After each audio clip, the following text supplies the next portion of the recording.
Hello everyone, good evening, welcome back to my channel. आज हम last video की तरह एक और मूवमेंट रिलेटेड न्यूमेरिकल को सॉल्व करेंगे।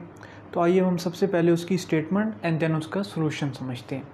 ये देखिए कि सिंपल सा एक हमारे पास न्यूमेरिकल है कि determine the moment about point A of each of the three forces acting on the beam. Means कि हमारे पास एक बीम है, उसके ऊपर तीन फोर्सेस एक्ट कर रही हैं और उन तीन फोर्सेस के साथ हमें पॉइंट दिए हुए, पॉइंट ए और एक पॉइंट बी है एंड ऑफ द बीम के ऊपर। तो हमने ए पॉइंट के रिगार्डिंगली तीनों फोर्सेस जो मूवमेंट प्रोड्यूस कर रहे हैं अराउंड पॉइंट ए वो फाइंड आउट करने। आइए हम इसकी डायग्राम देख लेते हैं। ये ऐसे हमारे पास बीम है, तो ये पॉइंट ए है, इसका फिक्स्ड एंड के अंदर पॉइंट जो है ए है और हमारा फ्री एंड जो है वो पॉइंट बी है। ये देख सकते हैं पहली फोर्स है F1 is equal to 375 pound. ये 8 फुट के डिस्टेंस पे एक्ट कर रही है फ्रॉम द फिक्स्ड एंड। इसी तरीके से जब F2 फोर्स को देखेंगे तो F2 फोर्स का मैग्नीट्यूड हमें तीनों फोर्सेस के गिवन है। F2 जो है 500 पाउंड फोर्स है और ये हमारे पास एक राइट एंगल ट्रायंगल गिवन है। तो अब ये आप जानते हैं कि हमें या तो एंगल गिवन होता है, जब भी हमने कम फोर्स को रिजॉल्व करना होता है, या तो हमें एंगल गिवन होता है या फिर हमें राइट एंगल ट्रायंगल उसकी गिवन होती है। तो उसकी मदद से हम ट्रिग्नोमेट्रिक फंक्शन यूज़ करके इसके कंपोनेंट्स में रिजॉल्व कर लेते हैं।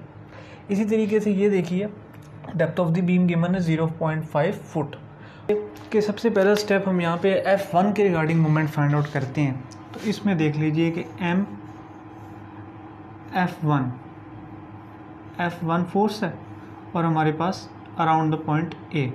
तो कुछ इस तरीके से हम उसको रिप्रेजेंट कर देंगे मूवमेंट को। अब यहाँ पे देखिए कि आप जानते हैं मूवमेंट जो होता है वो force into distance, force into movement arm या लिवर आर्म। अब यहाँ पर हमारे पास जो लिवर आर्म है परपेंडिकुलर डिस्टेंस है वो 8 फुट है। तो सिंपली ये 375 पाउंड ये इंटू 8 फुट। लेकिन अब यहाँ पे एक चीज़ हमारे पास ये समझने की है कि साइन क्या आएगा। 375 इंटू 8 ये तो हमने कर दिया। अब यहाँ पे साइन क्या आएगा ये देख सकते हैं। आपके विजुअल इंस्पेक्शन से हमें समझना है कि ये जो हमारे पास फोर्स है ये काउंटर क्लॉकवाइज रोटेशन प्रोड्यूस कर रही है या क्लॉकवाइज। अब इस केस में आप देखें ये डाउनवर्ड फोर्स है, तो ये कुछ इस तरीके से हमारी बीम को रोटेट कराने की कोशिश करेगी। तो इसका मतलब ये कि क्लॉकवाइज रोटेशन में रोटेशन होगी, क्लॉकवाइज डायरेक्शन में हमारे पास रोटेशन होगी। देयरफॉर कि हमारे पास जनरल कन्वेंशन आप जानते हैं कि पॉजिटिव होती है in the case of counter clockwise and negative होती है in the case of clockwise. तो चूंकि यहाँ पे क्लॉकवाइज रोटेशन हो रही है therefore we will put negative sign है। तो जब नेगेटिव साइन होगा इसको आप सिंपली सॉल्व करेंगे और जो भी वैल्यू आएगी वो क्लॉकवाइज डायरेक्शन में होगी। तो यहाँ पे सॉल्व कर लीजिए। ये हमारे पास आ जाएगा तकरीबन -3000 पाउंड फुट 3000 पाउंड फुट।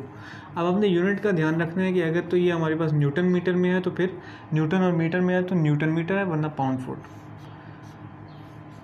अब ये सिंपली आप जो यहाँ पे लिख सकते हैं 3 किप्स फिट। हमने 3000 को कन्वर्ट कर लिया और यहाँ पे जो है हमारे पास नेगेटिव साइन को हम यहाँ पे इसलिए रिमूव कर रहे हैं क्योंकि नेगेटिव साइन सिर्फ ये शो कर रहा है कि उसकी डायरेक्शन क्या है। ये मैग्नीट्यूड नेगेटिव नहीं है, डायरेक्शन को शो कर रहा है। Therefore we will put the sign of clockwise rotation here. ये क्लॉकवाइज रोटेशन शो कर रहा है कि नेगेटिव साइन को हमने रिमूव कर दिया और क्लॉकवाइज रोटेशन का साइन लगा दिया। तो इसके बाद फ्रेंड्स नेक्स्ट देखिए हम फोर्स F2 के रिगार्डिंग मूवमेंट फाइंड आउट करते हैं। So it will be MF2 और ब्रैकेट के बाहर ए। ये हम इसको एक डिनोट कर रहे हैं कि किस तरीके से इसको रिप्रेजेंट कर रहे हैं। Movement of F2 around point A is equal to, अब यहाँ पे देखिए कि फोर्स है 500 पाउंड, तो मैग्नीट्यूड तो एज इट इज़ आ जाएगा 500 पाउंड। बट यहाँ पे जो सबसे मेन कन्फ्यूजन है, एक तो चीज़ यहाँ पे आप समझ लीजिए कि डायरेक्शन क्या होगी। तो डायरेक्शन आप अगेन देख सकते हैं कि F2 जो फोर्स है इंक्लाइंड है in the downward direction. Means के लास्ट केस की तरह इसकी तरह यहाँ पे हमारे पास क्लॉकवाइज रोटेशन ही प्रोड्यूस होगी। तो क्लॉकवाइज रोटेशन होगी तो यहाँ पर हम -500 कर देंगे। अब यहाँ पे जो भी फोर्स आपके पास बीम के ऊपर लग रही होगी आपने उसको विजुअली इंस्पेक्ट करना है कि ये जो फोर्स है अगर डाउनवर्ड डायरेक्शन में है तो किस तरीके से बीम को रोटेट कराएगी, किस डायरेक्शन में बीम को रोटेट कराएगी। जैसे यहाँ पर ये in the clockwise direction rotate करा रही है। तो इस वजह से हमने यहाँ पे -500 का साइन कर दिया। अब यहाँ पे देखिए कि हमारे पास एक राइट एंगल ट्राइंगल है, ये हमारे पास बेस है 3, परपेंडिकुलर इज़ 4 और हाइपोटेन्यूज इज़ 5। तो कुछ केसेस में तो आपको एंगल दे दिया जाता है, एंगल से आप डायरेक्ट जो है फोर्स को रिजॉल्व कर लेते हैं, बट कुछ केसेस में आपको राइट एंगल ट्राइंगल दे दी जाती है, तो उसको भी ईजिली हम रिजॉल्व कर लेते हैं। जैसा कि आप जानते हैं कि अगर हम इस फोर्स को रिजॉल्व करेंगे तो एक हमारे पास F2 साइन थीटा आ जाएगा, एक हमारे पास ये कंपोनेंट हो जाएगा F2 साइन थीटा, और एक कंपोनेंट हमारे पास F cos थीटा हो जाएगा, F2 cos थीटा, कुछ इस तरीके से आ जाएगा हॉरिजेंटल।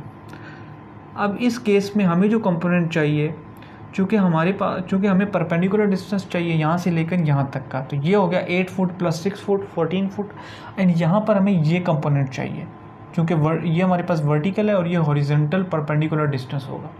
तो that's why we need this component, this state. तो इस कंपोनेंट के लिए क्या है, हमारे पास साइन थीटा है। अब साइन थीटा आप जानते हैं कि परपेंडिकुलर ओवर हाइपोटेन्यूस होता है। परपेंडिकुलर क्या है इस केस में, हमारे पास 4 है, और हाइपोटेन्यूस क्या है, 5 है।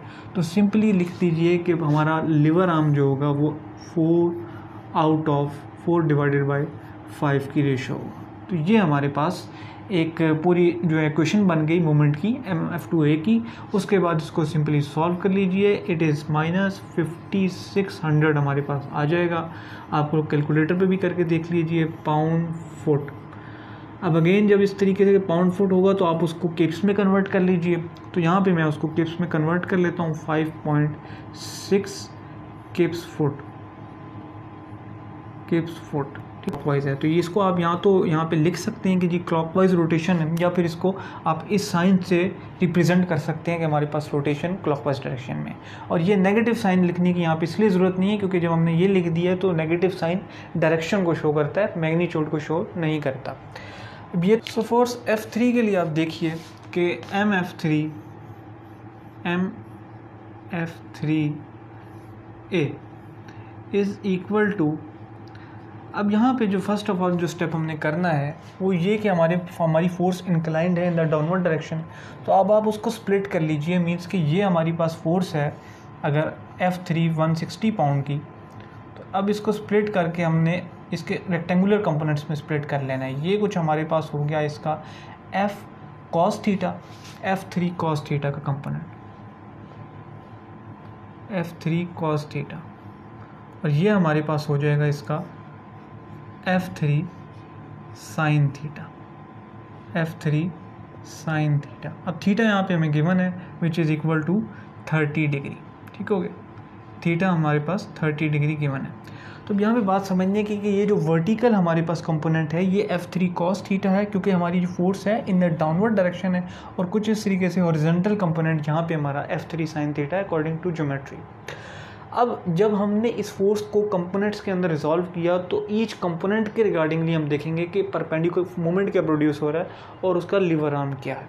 तो सबसे पहले अगर हम F3 cos थीटा को देख लीजिए कि 160 इंटू कॉस थीटा, 160 F3 की वैल्यू हमारे पास 160 हो गई, cos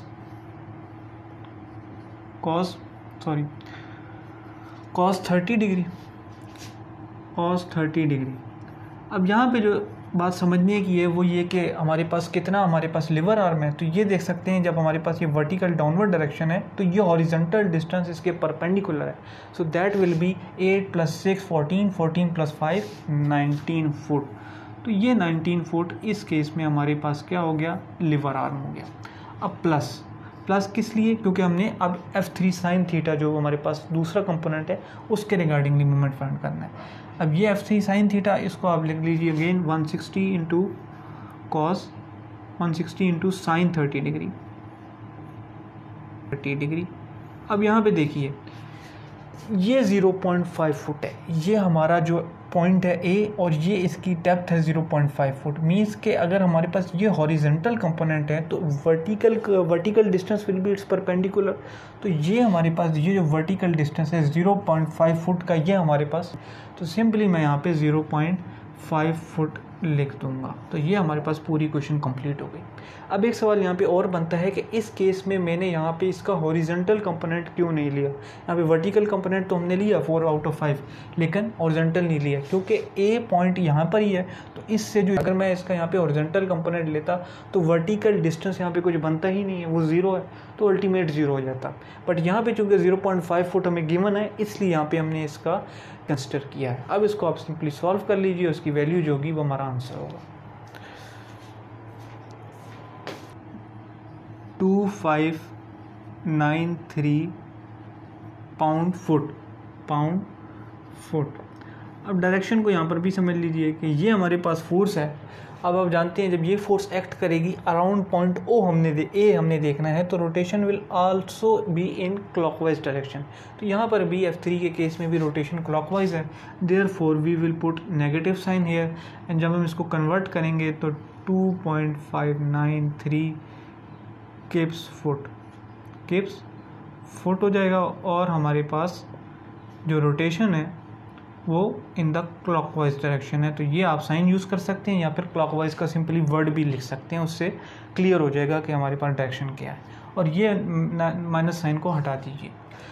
तो अब यहाँ तक हमने समझ लिया फ्रेंड्स कि ये किस तरीके से है। अब यहाँ पे एक लेट सपोज कि अगर हमें फोर्स मोमेंट फाइंड करना होता अराउंड पॉइंट बी, तो यहाँ पर अब हम देखते हैं फोर्स F1 के रिगार्डिंगली, तो अराउंड पॉइंट बी अगर हम इसको रोटेशन को देखें तो ये काउंटर क्लॉकवाइज होगी।